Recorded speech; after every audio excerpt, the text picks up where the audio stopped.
Mini episode 209 of the FDH Lounge is brought to you by Sportsology, delivering unconventional columns and webcasts about sports, TV, music, movies, and more. Follow them on the web at sportsology.info. The FDH Lounge. You'll want to schedule your life around it. A long time ago, on a gloomy, wet Cleveland spring night, two men stand alone amidst the late-night drizzle. Their voices echo across the vacant station parking lot as they debate the merits of the great American radio show that have been missing for far too long.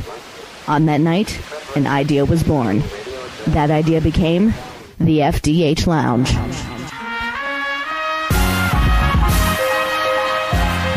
Welcome to the FDH Lounge. Hello, everyone. Welcome to FDH Lounge mini episode number 209. This is Rick Morris coming at you today.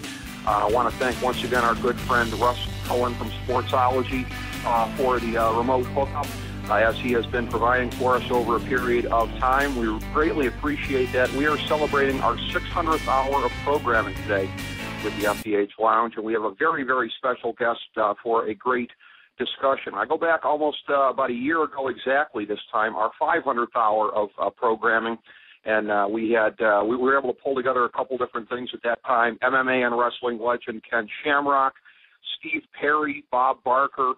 So it's very daunting to try to live up to that when you're planning the 600th hour of programming, and we've been able to do that today. I'm very happy to say we have one of the greatest actors of his generation, a gentleman who's been on the program with us previously. He was on when we were still doing our full-length episodes in May of 2011, and at that time we were just previewing what was about to come out, his Full Metal Jacket app that he was working on at the time. That has since reached completion, so we'll be talking about that. His recent short film was released. It's been out about a year or so, but it's now been released online, and we have it embedded at our blog, the same place you can catch this show, the FDHLounge.blogspot.com. His movie, Jesus Was a Commie. You can check it out there. It's approximately 15 minutes. You can sample it and get your thoughts on it. We're looking forward to discussing these matters, the presidential election that he is very passionate about, his career, and so much more. It's a pleasure to welcome back to the show Matthew Modine. Matthew, welcome to the program, sir. It's a pleasure to have you back on with us. Thanks very much. Nice to talk to you. Thank you. I'd like to start this conversation. I know that we first got into contact with you when our senior producer, Steve Cirillo, I happened to bump into you in New York City. I know that you've got a fair amount of friends and family back in the East Coast area, and I'd like to get your thoughts on the events of this week with Hurricane Sandy, the pace of the relief efforts, the cancellation of the New York Marathon, any of the things that you think are the most noteworthy about the situation out there. Well, now when I left this morning, I heard that the marathon was still on. Have they canceled it now? This just in, yes. Mayor Bloomberg did back down on that after taking a ton of criticism. Yes, sir, it's canceled at least for this weekend.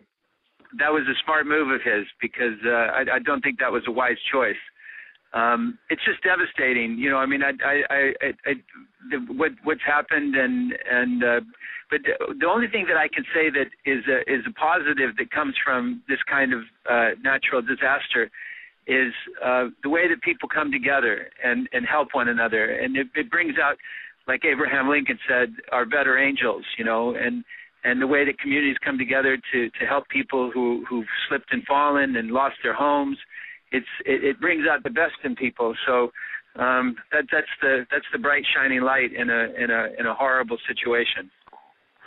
No question about that. We have seen the best in human nature this past week as folks have rallied around to help themselves and their neighbors and their families. I would certainly agree with you on that. And that sort of spirit is going to take us in a moment here to discussing your Jesus Was a Commie movie. But on the path to discussing that, what I'd like to talk about with you in terms of the election, there's been a fair amount in the last couple of years of criticism from your side of the aisle towards the president on any number of issues, whether it be the fact that Gitmo is still open, whether it be some of the drone warfare that's been going on, the prosecution of whistleblowers, rendition, indefinite detention of U.S. citizens that was signed into law. So I'm curious, as a supporter of the president and someone who is a supporter of the president for liberal ideals, do any of these issues really trouble you that much, or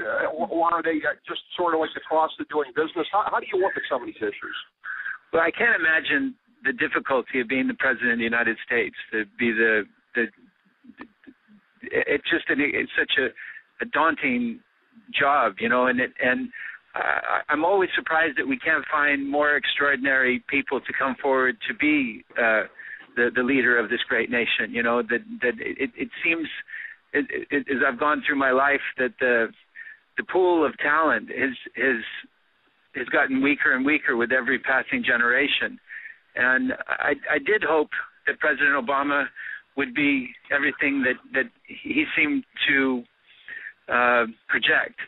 And he's failed at some things that I wish that he'd done a better job at. And but as I say, I can't imagine the difficulty of doing his job. Every president, every politician makes promises that aren't kept. I mean, I'm a sympathizer in the sense that I know that what President Obama inherited was an unbelievable mess. You know, and it's kind of like a house, our country, that was burned down, and us people as a nation have had to go to work to rebuild what can't be rebuilt in 4 years. So I give the president a break for not being able to completely overhaul the country in 4 years' time. That said, and it's part of the reason why I made the film Jesus Was a Commie, was that one of the things that I think is damaging our country is this partisanship, that people not being able to reach across the aisle and do what's right for America and just holding the party line is something that is, to me, completely un-American.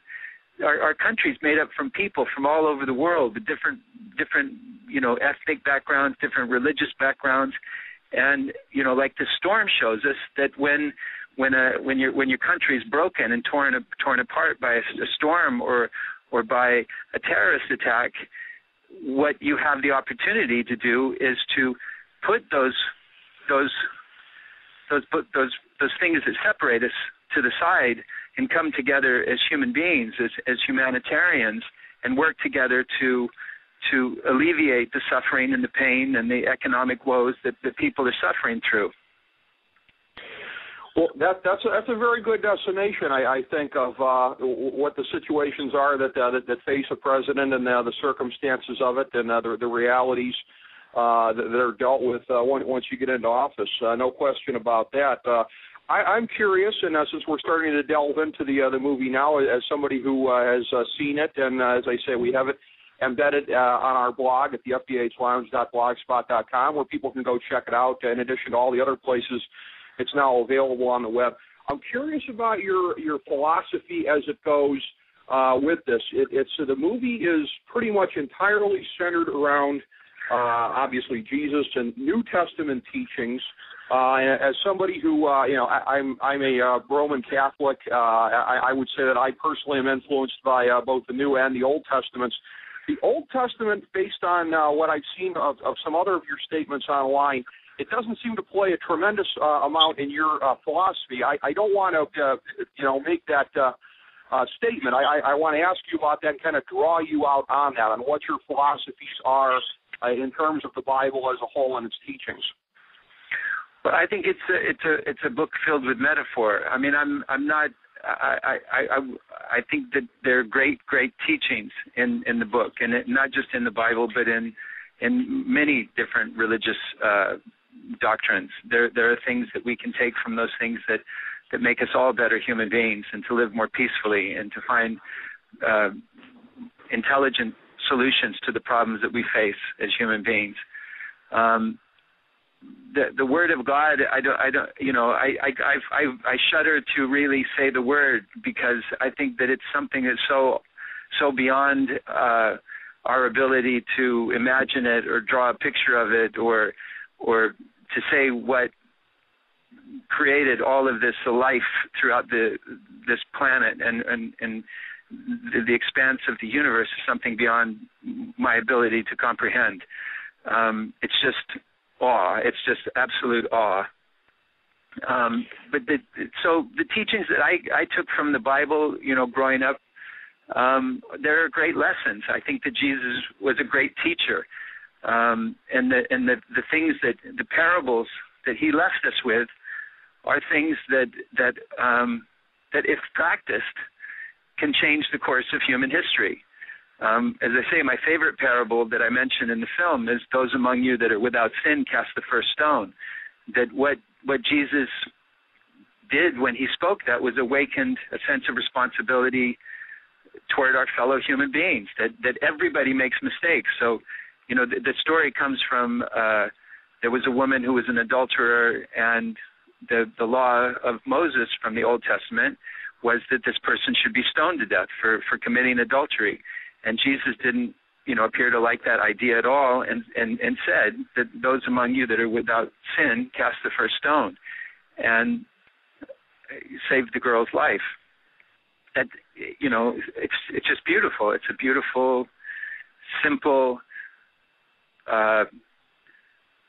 parable that changes the course of history. Well, one of the things that really kind of jumped out at me from watching the movie, the number of broad philosophical interpretations, different thoughts that you had, really, that were crammed into 15 minutes. There was a lot that was set in there. And one of the things that I was thinking as I was watching the movie in anticipation of speaking with you, and it's almost sort of a mirror image of the times on this show when we've had some philosophical public policy discussions with folks of the libertarian bent. I'm always really interested in the question of practical application, how we get from here to there. So in terms of the many different things that you were talking about in that movie and the markers that you were laying down, what are some things you see, Matthew, in terms of implementation, tangible markers for our society to reach that point?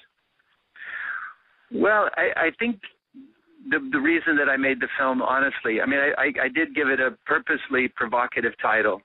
And as I say, the people that have been most offended by the title are after having seen the film, are the people who are most impacted positively from having watched the film. Because it reminds them of the goodness of those teachings of Jesus Christ and other important people who've changed the course of history.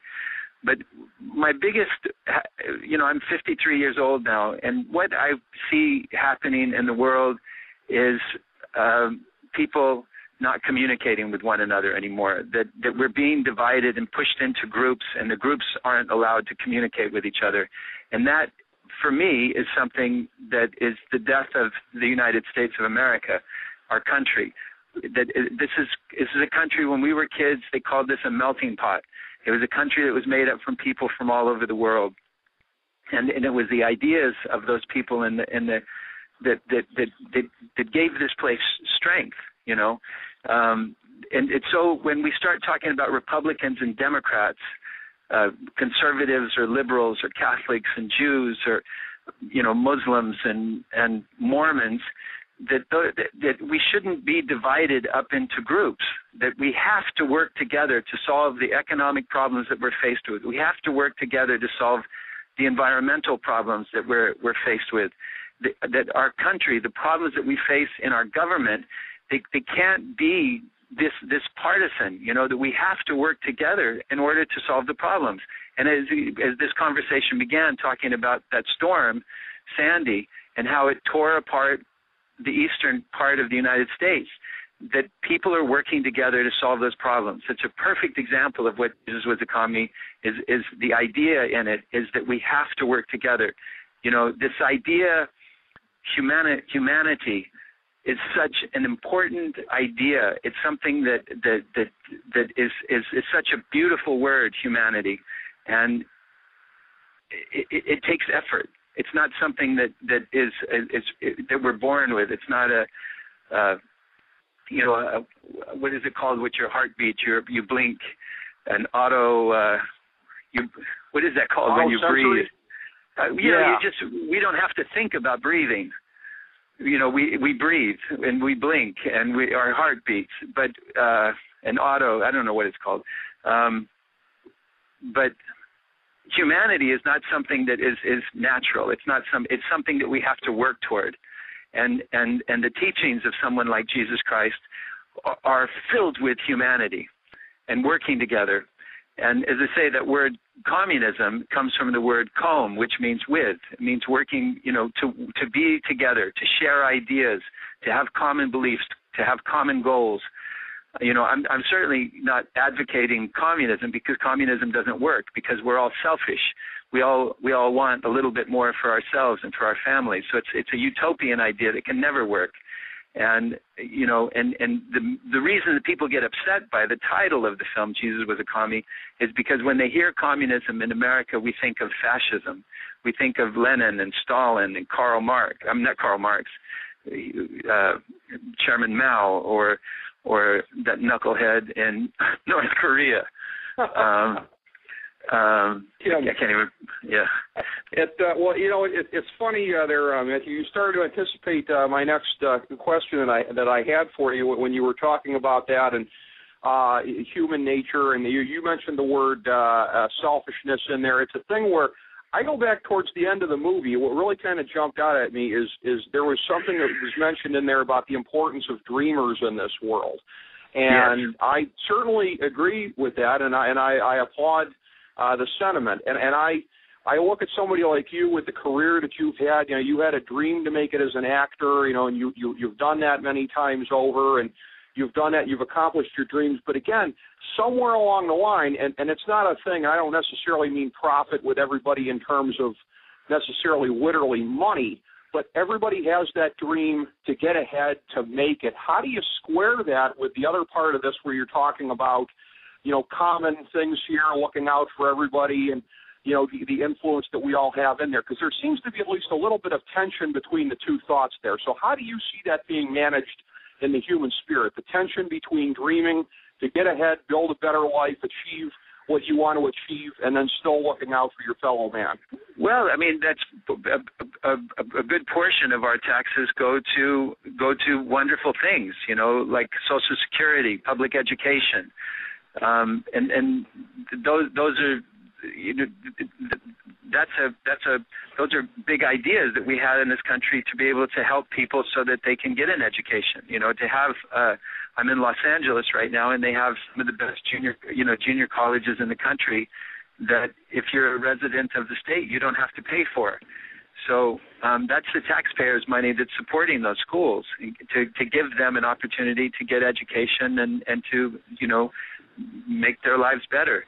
The thing you mentioned about dreamers, imagine our world without dreamers. Jules Verne wrote a story about going to the moon and building a deep sea submersible called the Nautilus. And after he wrote those books about going to the moon and going underwater, somebody read those books and said, I want to build that. And I think within 50 years, there was a deep-sea submersible called the Nautilus, built by a couple Englishmen. And within 100 years of Jules Verne writing that book, man went to the moon. We began space travel, but it's inspired by those people, those people that are dreamers. And so, we have Bill Gates and Steve Jobs, who are tremendous dreamers, and I mean, Steve Jobs built a whole campaign around the idea of dreamers, that they're the people who change the world and make the world, give us the opportunity to make the world a more peaceful and hospitable place. Absolutely, and I think that's a message we can all agree with when you look at the things that dreamers have achieved to make the entire world a better place. I'm curious about this as far as your political philosophies. You, by dint of your day job of acting, have the ability to continue to come into contact with source material that I'm sure influences your political worldview. I'm thinking specifically your role as John Thane of Merrill Lynch in Too Big to Fail, chronicling the meltdown of our economic system a couple of years ago. What did a role like that it teach you as far as our financial system, some of the things that were at play, and specifically things that you had to do to get into your character? What were some of the things that you learned from that experience that you didn't know before? Well, that nothing's really too big to fail, and it would have I think that the system doesn't work anymore. We're teaching young kids to go through economy classes, economic classes, business classes, teaching them a model that is antiquated. We live in a global market. The world, I think, since we went to the moon and saw that image of the Earth from the moon taken from there, that we realized that this is a small, precious global community, and that environmentally we understand that the pollution that goes up in China comes down someplace else, and our pollution here in America goes up in the air and it comes down someplace else. So the things that we do have an impact on people in other parts of the world. So the way that the global economic system is set up, I don't think it works anymore. And I think it would have been terrible, and it probably would have been worse than it is right now economically, America and Europe. But I think that it's okay for systems to fail. That my father was a drive-in theater manager, and the drive-in business is finished. And it wasn't because they were being mean to my dad, or it was the way that things were. It's television channels. It wasn't 3 channels anymore. It was multiple channels. There was VHS tapes. There was cable television. There was DVRs. The land was worth more than the drive-ins could produce, and they tore the drive-ins down and built subdivisions and shopping malls. It wasn't because my father was being punished. It was just because the economic model had changed. Do you understand? Yes.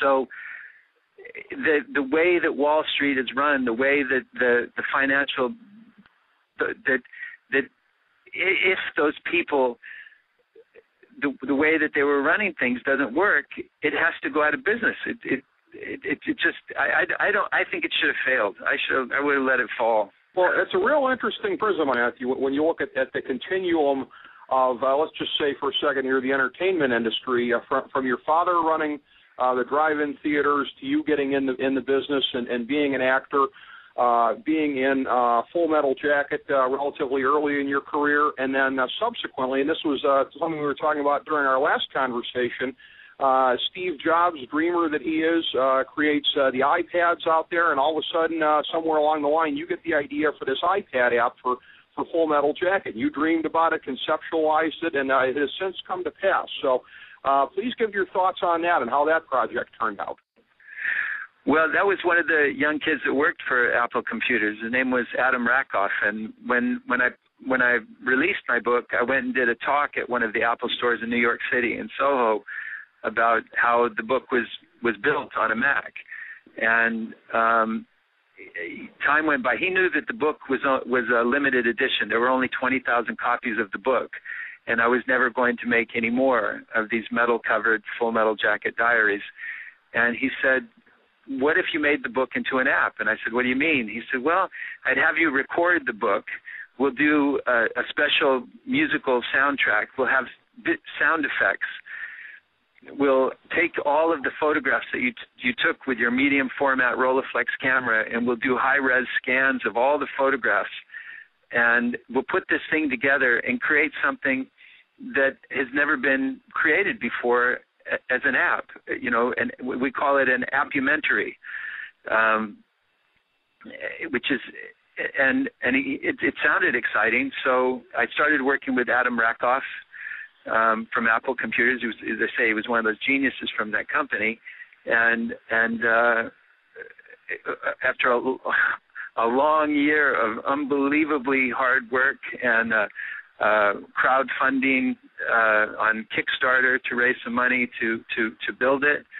The app has been released to unbelievably positive reviews, and it's an extraordinary thing. And the thing about the app is that it can continue to grow over time. So if you bought the app today, with the updates that we can do, we can add photographs from other people that took pictures on the set.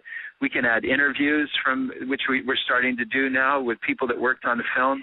So it can continue to evolve into something that's not just a story about the making of Full Metal Jacket and the people's experiences of making the film, but what it was like to work with Stanley Kubrick and a point of view that is quite unique. Oh, that's tremendous. Yeah, to be able to think of it being updated even further potentially, that really is unbelievable. Another one of the things, obviously, that's happened since last we talked was the completion of production and then subsequently the release. This just mega blockbuster that you were in, Batman's The Dark Knight Rises movie, of course, unsurprisingly becoming a billion-dollar movie. It was expected to be huge and lived up to all expectations in that regard. I know for everyone involved in it, tainted by some sadness also with the opening weekend massacre that happened at the theater in Colorado. So I'd like to get your thoughts on that entire experience. It must have been a roller coaster of sort of positive and ultimately negative once that happened there. But your thoughts on being involved with this once-in-a-lifetime project? Well, it's just extraordinary. I was so happy when Christopher Nolan invited me to come aboard to, as you say, over $1 billion now. I think it's almost $1.5 billion. So that boat that he invited me on has now become a juggernaut, and it's I'm just really honored to have participated. Gary Oldman is a friend, and it was just wonderful to meet Michael Caine and be in a film that Morgan Freeman was in, and the incredible cast, Christian Bale, and I can't talk about it because I'm still in shock that I was invited on board. It was a great performance and a great movie, certainly, Matthew. And that's been the interesting thing about your career is that you can get cast in these big movies. You like to do some other projects like Jesus Was a Commie.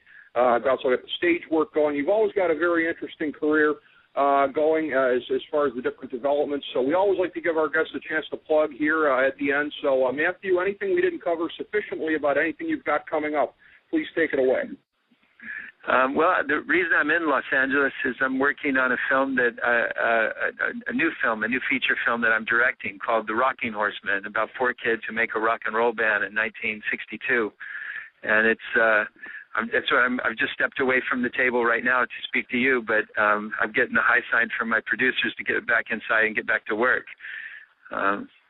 We got to cast those 4 16 to 18-year-old boys who are musicians, and they have to be able to be actors and musicians to play the parts in this film.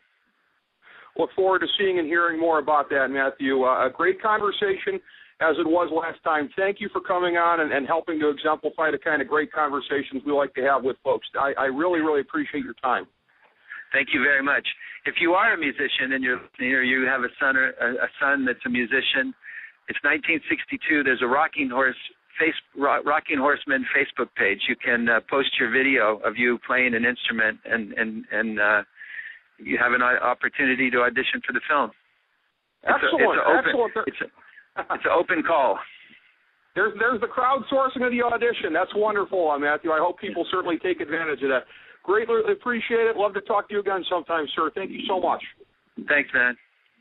Appreciate it. The great Matthew Modine, everybody. Thank you for tuning in. FDH Lounge, mini episode number 209. As we bring the show to a close, we would like to extend our deepest gratitude to NBC, CBS, ABC, Fox, all Clear Channel affiliates, TNT, TBS, USA, UPN, Deadspin.com, YouTube.com, YTMND.com, MySpace.com, various blogs, Fox News, CNN, CNBC, MSNBC, IamBoard.com, Billboard.com, Google.com, ESPN, ESPN2, ESPN News, ESPN Classic, NBA TV, NFL Network, Sports Time Ohio, Ohio, Athlon Magazine, Comedy Central, Cartoon Network, The Boomerang Channel, QVC, BET, The Spice Channel, Steno Notebooks, Manwich, Papermate Office Supplies, waitresses, strippers, bartenders, garbage men, janitors, microwave popcorn, the writers of The Office, Scrubs, Entourage, My Name is Earl, Oz, Metalocalypse and the Boondocks, Aquafina, and the periodic table of elements.